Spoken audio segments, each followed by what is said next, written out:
ሲያደንቁኝ እሰማለሁ ሰዎች በቁም ነገር ሲያደንቁኝ እሰማለሁ ሰዎች በቁም ነገር ብለው ይጠሩኛል ጌቾ ነፍስ ነገር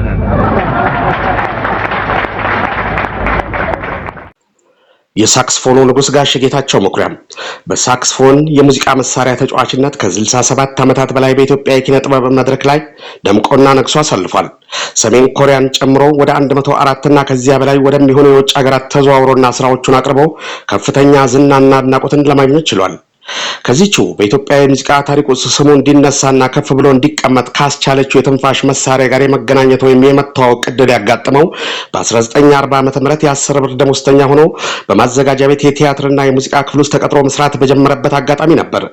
በዚሁ ቲያትር ቤትም ለ8 ዓመታት ከሙያ ጓደኞቹ ከነ ወዳጀነ ፍልፍሉ ከነ ተፈራ አቡነ ወልድ ከነ መራይ ስጦት ጋር በመሆን አገልግሏል።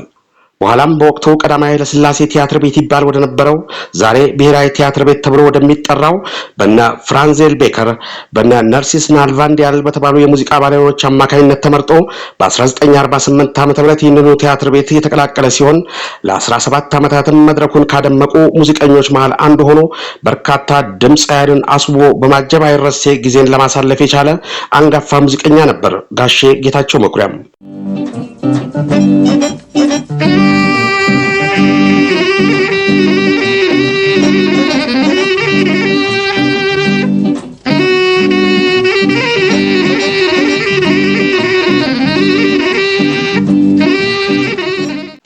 ከብሔራዊ ቲያትር ቆይታው በኋላ የተሸጋገረው ወደ ፖሊስ ኦርኬስትራ ነበር። በፖሊስ ሰራዊት ኦርኬስትራ ውስጥም ለ34 ዓመታት አገልግሏል። በእነዚህ ከመዘጋጃ ቤት እስከ ፖሊስ ኦርኬስትራ ድረስ በሰራባቸው መድረኮችና ጊዜያት ሁሉ በሳክስፎንና ክላርኔት ድንቅ አጨዋወቱ በመድረክ አያያዙና እንቅስቃሴው ታዳሚን እንዳስደመመ እንዳስጨበጨበ መዝለቅ የቻለ ብርቅዬ ሙያተኛ ነበር።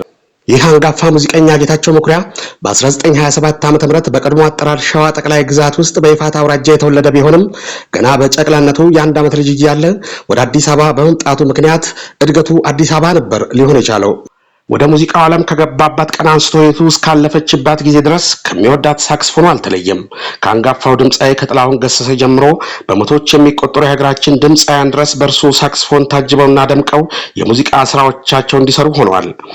በሙያው ከብሔራዊ ቤተመንግስት እስከ ብሔራዊ ክብረ በዓሎቻችን በዘለቀና ከዚያም አልፎ የሀገር ህልውና አደጋ ላይ በወደቀበት አጋጣሚ ሁሉ ማለትም እንደ ሶማሌ ወረራ እንደ ኤርትራ ቀውስን በመሳሰሉ ሀገራዊ ክስተቶች እስከ ጦር ግንባር በደረሰ ተሳትፎ ሁሉ ቦታው እየተገኘ የበኩሉን አስተዋጽኦ ያበረከተ እንዲሁም ሀገራዊ ድርሻውን የተወጣ የሀገር ባለውለታም ነበር ጋሼ ጌታቸው መኩሪያ።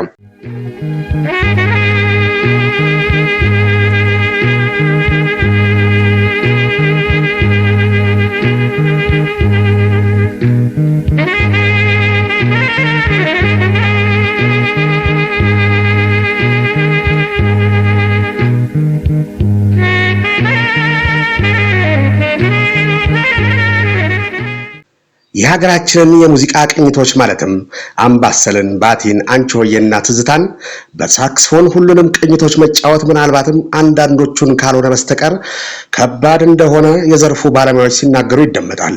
ይህ ትንታኔያቸው ጌቾ ጋር ሲደርስ ግን የሚሰራ አይመስልም። ለምን ቢባል ሁሉንም ቅኝቶች አሳምሮ ይጫወታቸዋልና ነው። ጌቾ በሳክስፎኑ ቅኝቶችን ብቻም ሳይሆን እንደያስፈላጊነቱ የወደደውን ማሞገሻ የጠላውን መዘርጠጫ ለማድረግ እስከ መጠቀም የሚያስችል ብቃት ላይ የደረሰ ሙዚቀኛም ነበር። ለዚህ አባባሌ አንድ ማስረጃ ላቅርብ። ከመዘጋጃ ቤት እስከ ፖሊስ ኦርኬስትራ ድረስ ባሳለፈባቸው የሥራ አጋጣሚዎች አለቆቹ ሲያስቀይሙት ወይንም ሲያስከፉት በነገር ጎንተል የሚያደርጋቸው በንግግር ወይም በኃይለ ቃል አልነበረም። ሁሌም ስሜቱን የሚተነፍሰው በዚሁ ሳክስፎኑ አማካኝነት ነበር። እንደ ጅብ፣ እንደ አህያ፣ እንደ ውሻ አድርጎ ሳክስፎኑን እየነፋ ብዙዎችን ያበሳጭም ነበር። ስለዚህ ጉዳይ እስኪ ጌቾ ራሱ አንዴ በሰጠው ቃለ መጠይቅ ላይ የተናገረውን ሰምተን እንመለስ። ከፍተኛ ነው። እዛን ሲያበሳጩኝ እንደ ጅብ አው ሳክስፎኑ አው ይላል። አው አሰኘዋለሁኝ። እንደ ውሻም እንደ አህያ በየሰድብ በሳክስፎን እንትልበት እንደዚህ አንተን ስል በቃ እኔ ሙዚቃ ነው የምጫወተው እንጂ ምንም ሊያረጉኝ አይችሉም። እንደዚሁ በቃ ሲያበሳጩኝ እንደዚህ ያደርግ ነበር። ነገር ግን እኔ ሳክስፎኑን እንደፈለኩ ጫወትበት ነበር። ለዚሁም የኢትዮጵያ ሕዝብ የሚያውቀው ነው። በማንኛውም አቅጣጫ ሙዚቃ መጫወት መቼም ቲዩኑም እንግዲህ ጌቾ ማለት እስከዚህ የደረሰ በሙያው ጣሪያ ነካ ባለሙያ ነበር ማለት ነው። በእርግጥ እርሱ ራሱ እንደሚናገረው ከቀድሞቹ ሳክስፎን ተጫዋቾች መሃል እኔን የሚበልጠኝ ደራራ ባይሳ ብቻ ነበር።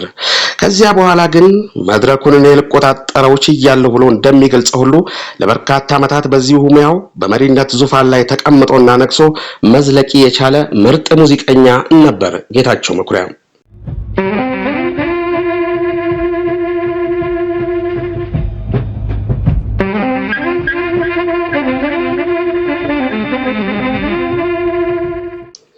ሳክስ ቲነር፣ አልቶ ሳክስ፣ ክላርኔት የተባሉ የትንፋሽ መሳሪያዎችን አሳምሮ የሚጫወተው ጌታቸው መኩሪያ ከቀዳማዊ ኃይለ ሥላሴ የወርቅ ሰዓትና የ2000 ብር ሽልማት ከሰሜን ኮሪያው ፕሬዝዳንት ኪም ኢል ሱንግ እጅም የወርቅ ሜዳሊያ ሽልማቶችን ያገኘ ሲሆን ከፖሊስ ኦርኬስትራ ለቆ ከወጣበት ጊዜ አንስቶ ከተለያዩ ባንዶች ጋር በመሆን በርካታ ስራዎችን ለመስራት የቻለ ከሸራተን አዲስ እስከ አውሮፓ ድረስ ተሻግሮ ልዩ ባንድ ከተሰኙ የአውሮፓ የሙዚቃ ቡድኖች ጋር ዓለምን በመዞር ችሎታውን ያሳየና ያስመሰከረ ውድ የኢትዮጵያ ልጅ ነበር። በኢትዮጵያ የሙዚቃ ታሪክ ውስጥ በመሳሪያ ብቻ የተቀነባበረ ካሴት በማሳተም ግንባር ቀደሙ ጌቾ ነበር። በተከታታይም 6 የሙዚቃ አልበሞችን ሰርቶ ለሕዝብ አበርክቷል። ከወለዳቸው 4 ወንድና 3 ሴት ልጆች መሃልም ወንድ ልጁ የእሱን ፈለግ ተከትሎ በሳክስፎን ተጫዋችነት ተሰማርቶ የአባቱን አደራ እያስቀጠለም ይገኛል። ጌቾ በሳክስፎን አጫዋቱ በርካቶችን ወደ ሙያው እንዲሳቡ ያደረገ በርካቶችንም አስተምሮ ለቁም ነገር ያበቃ ነው። በተለየ ቀረርቶና ሽለላው በርካቶች ያስታውሱታል። በትንፋሽ አጠቃቀሙም እንዲሁ